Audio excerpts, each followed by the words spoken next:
Hello and welcome back to Rev Endurance Sports and another unboxing. In previous videos, I've talked about one of my favorite wheel companies being HED Cycling. And for many reasons, I prefer them to other brands, one of which is a 5-year warranty. And that's really a good warranty. And, some of the other carbon manufacturers have gone to lifetime. So that is really good that they've done that. But, 5 years is a fairly long time, and most issues should present themselves by then as far as a manufacturing defect. If you've crashed your wheel or you've done something like that, which, by the way, they do offer a crash replacement warranty as well, which is replacing the wheel at a reduced cost to the original retail price. So what we're going to talk about today is the R6. Now, this is the Jet Black Series. Now, what's interesting for me about the Jet Series is that this is an aluminum rim. So you have a alloy brake track, and it has a carbon fairing. So it's not a structural carbon fairing, not a structural carbon rim. It's just a fairing. Okay, so it's hollow inside. But with the alloy brake track, you now have all the conveniences of just alloy wheels. You don't have to buy special brake pads. In particular, the Jet Black Series has a textured brake track. So it's a very, very, very, very good performing brake track because it's textured. It's not a smooth aluminum brake track. So it brakes even better than other alloy rims. And it completely outperforms any type of carbon clincher wheel. Now, the Retro Grouch, he doesn't like carbon wheels or carbon clincher wheels. And he used to race them and was sponsored and had all kinds of wheels from Zip and Reynolds, all the different rim depths. But the Retro Grouch has seen a lot of those wheels fail over time. Carbon delamination. If you take a big hit with a rock or something like that, that's it. The wheel just blows up. Whereas an alloy wheel, at least you can finish the ride. And that's kind of where we're at right now with a couple of wheel sets. I hit a huge rock and dented my rim, but I was able to finish the ride. And then just a couple of weeks ago, Lori hit a rock or something with her front wheel, and the tire exploded, and she kept the bike under control. So her front wheel is going to need a new rim, and then my rear wheel is going to need a new rim as well. But what I wanted to show you is the R6, RC6, and the RC4, because I have both of them here. And it's really important to mention that these are, the reason you buy aerodynamic wheels is not for a weight savings, okay? At a certain rim depth, you're just focused on aerodynamics. You have foregone the ability to make your bike light, okay? So application is key to what wheel choice you're going to choose. You may want a lightweight climbing wheel set. Well, you're definitely not going to be riding an 80 or 90 millimeter rim depth for lightweight climbing. Maybe you're doing a time trial or triathlon. Well, then you may want the deepest wheel you can handle based on wind conditions, because what's more important at that point is aerodynamics.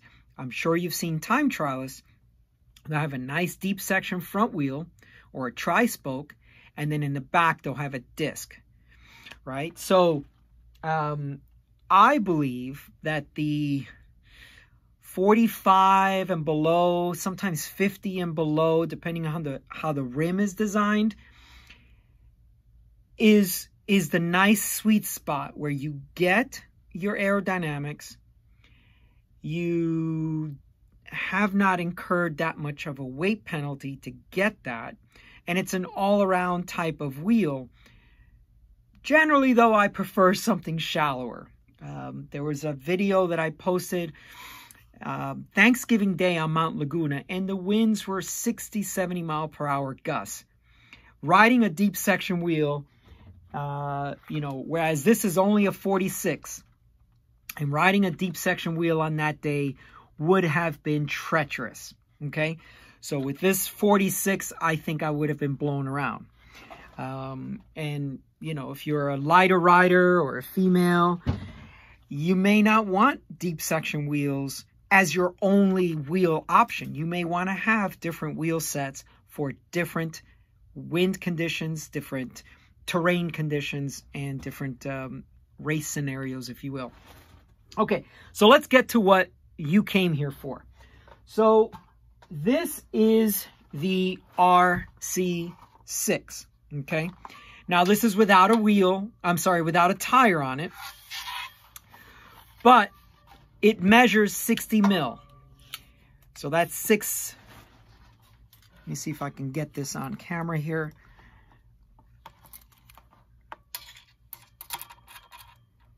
And hopefully you can see that. It's hard for me to do this kind of stuff. But 60 mil. And once again, and oh, by the way, if you're new to this channel, I don't typically stress about grams and doing all this kind of weight weenie stuff. However, when I do unboxing videos, it's part of the spec. So we're going to talk about it. But I want a lot of folks that watch my channel to not be obsessed about the weight of things. If something is 3 to 5 to 6 pounds heavier, yeah, that's a big deal. But a few grams here and there is not that big of a deal. Worry about your own body weight. People can easily lose 10, 15, 30 pounds, and they're chasing grams. So let's just focus on that. Excuse me. Okay, so if we were to look at the spec, the 60 mil front wheel is supposed to weigh 614. Now, I've noticed a lot of time that the weights on wheels is nowhere near as accurate. And I don't know who to fault at that point. The webmaster or the person putting in the data, or maybe they had, you know, they were very optimistic about what the weight of their wheels were. I will switch the camera angle here shortly, but I just want to shoot this off camera. That way I have two hands to do it. So yeah, we're nowhere near that, that on the wheel. Let's see it on the wheel spec, because you have to look at it with everything on there. And for some reason, my computer's not responding. I apologize. Okay, here we go. Now it's responding. So 775 for the front wheel. Sorry, I was only quoting the rim and that kind of stuff. Wow. 775 is what they're quoting. This one comes in at 778. So as I mentioned, now I will bring the camera over in just a second. And then this is the rear, and they are claiming 1,000 grams for the rear. And that's right at 1,005. So that's actually really, really close to what they are quoting. Now, some of the reasons why I like HED wheels is just ease of maintenance. Now, for example, this front wheel has straight pull spokes, and generally speaking, I don't like internal nipples. I've done a series of videos where I've said internal nipples suck. These are internal, but because the fairing, or because this is a fairing and not an actual carbon structure, there's plenty of room. Let me see how I can shoot that. So at the base of each one of these spokes, the hole is it's big enough that moisture will get out of there. So it's not an enclosed section where the water is going to sit there and corrode the nipples. So generally, I don't like internal nipples, but in this case, they're fine. And then you will need a spoke wrench like this, because when it's time to true the wheel, you will have to come in from this side. So you have to take off the rim strip. If you go with tubed, or if you go tubeless, you'll have to take off the tape to get access to the nipples. But, you know, generally speaking, these wheels, you can ride them for thousands and thousands of miles before they need truing. They stay true. They're one of these wheels that just, they're very little maintenance as far as that goes. Now also, the spoke count is 18 spoke front and 24 rear. And for aerodynamics, the fewer number of spokes, the less spokes are churning that air. And so 18 spoke is probably as low as I think is sturdy enough for most riders. Karima wheels used to have like a 16 spoke or maybe even a 12 spoke wheel at some point, but you know, you break one spoke out of a 16 or a 12 spoke wheel, and that is just going to be all over the place. 18 is probably as low as I feel confident. 24 rear. Now, a couple of things. They recommend a 23 tire for the front and a 25 for the rear. I get where they're going with the aerodynamics of this on that front wheel. So, if you speak in generalities, for aerodynamics, you don't want your tire to be wider than your rim. So this is a 25 Michelin on a 25 external rim width. You know, on the Jet series are all the same. This is the 4 and that's the 6. But, you know, you want it to be as close to flush as possible. So I could understand where the 23 for the leading edge, so the front wheel, where you could maximize the most aerodynamics, the cleanest air coming is going to be that front wheel. So I could understand that.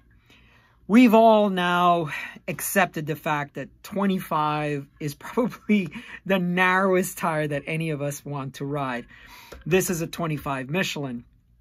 You know, a 23 will be spread out quite a bit. This is a 21 millimeter internal and 25 external. This is starting to be on the narrow end of wheels these days. When you look at the disc brake technology, the rims now are wider and wider and wider for regular road use, not even for gravel or you know, off-road use. So 21 internal, 25 external, 23 front, 25 rear tire is the recommendation. And an interesting thing that I wish to point out, and by the way, these are built up with Sapim C-X-ray spokes, so top of the line spoke use. And oh, you know, let me make sure I cover this before we go too far along. That brake track there is what I was talking about earlier. It's a textured brake track, and it just enhances the braking performance of your rim brake bike dramatically. Okay, so let's talk about what they This is an interesting chart. So they have the RC4 46 millimeter. They have the RC9 60 millimeter, which I just showed you. They also have a 9, which I don't have. But the 9, the 9 at a 15-degree wind angle has a negative drag. So that's an interesting thing to consider.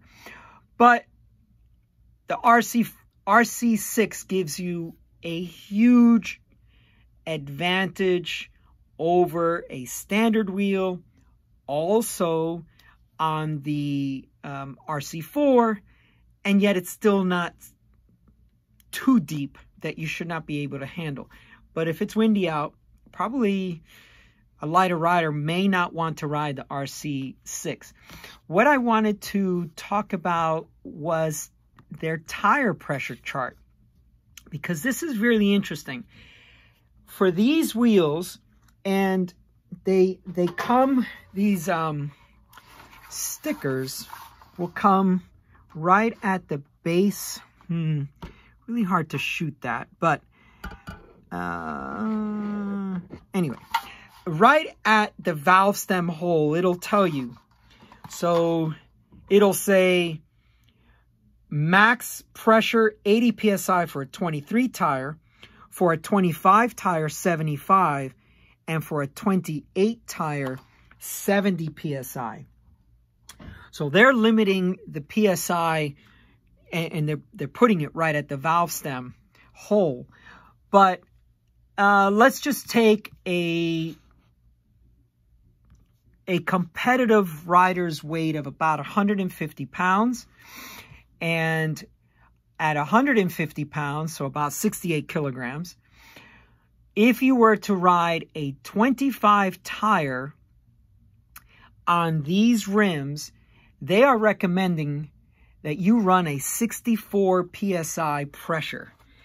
Now that's really low, and it's very counter to everything that someone like me about, 15, I don't know, maybe 20, 15 years ago, it was drilled upon us to have, the highest tire pressure, and tires like Veloflex and Corsa open tubulars, they had like 140 psi max pressure allowable, and tubulars were like 160 for the road. So you can imagine, and this was on a 21 tire, or 23, I guess was some of the stuff I used to ride. So we've come a long way, and listen to these numbers for, like, let's say you're a 180 pound rider, so 82 kilograms, 75 psi. That's what they're recommending on a 25 tire. And a 28 tire, 70 psi, and a 32 tire, 68 psi for a 180 pound, 82 kilogram rider. So the weights, the tire pressures have gone down significantly, and it's just, it's one of those things. Do you trust it when your tire feels a little squishy? Are you thinking, okay, that is allowing the tire to conform to the ground and give me not only comfort but lower rolling resistance? So anyway, okay, so let's do the weights, and also, so that you know what comes in your goodie bag, you're going to get skewers. This is a rim brake bike, of course. We've been talking about rim. You're going to get your tubeless tape, and you're going to get valve extenders. It's important to note that you do not get tubeless valves, even though you're getting tubeless tape. I've always found that strange. Why don't they include tubeless valves? They're giving you the tubeless tape, and if generally speaking, most people, 2023 now, most people are going to set these wheels up tubeless. So why not include the tubeless valves? I don't understand that part. Okay, so let's do the weigh-in. and you'll allow me a little latitude in trying to get this to film properly for you. So this is the front, and if you recall, they claimed about 775, and so there it is, about 778. It's really hard to keep this balance, but you should be able to see that. Sorry for that. But yeah, that's really hard to keep balance. And, you know, at some point, if I have a lot more time, I will do all the editing and everything else. Now, this is the rear. And the rear was supposed to be about 1,000. And you can see it there, about 1,000, 1,004, 1,005. So there you go. There is the unboxing of the Jet Black. And so the black signifies that textured brake track. So Jet Black RC6, and 6 signifies the 60 millimeter rim depth. Okay, so if you like this type of content, I understand being a one-man video show here, there's a lot of things I can't do as far as camera angles and editing and back and forth, but I've got a shop full of bikes. I got to get to them. And when I've got a few minutes to shoot a video for you, I want to do that. Okay, thank you so much for tuning in. Please like and subscribe. We're on our way to 3,000 subs, and it's all thanks to you. Please like and subscribe. We'll see you up the road.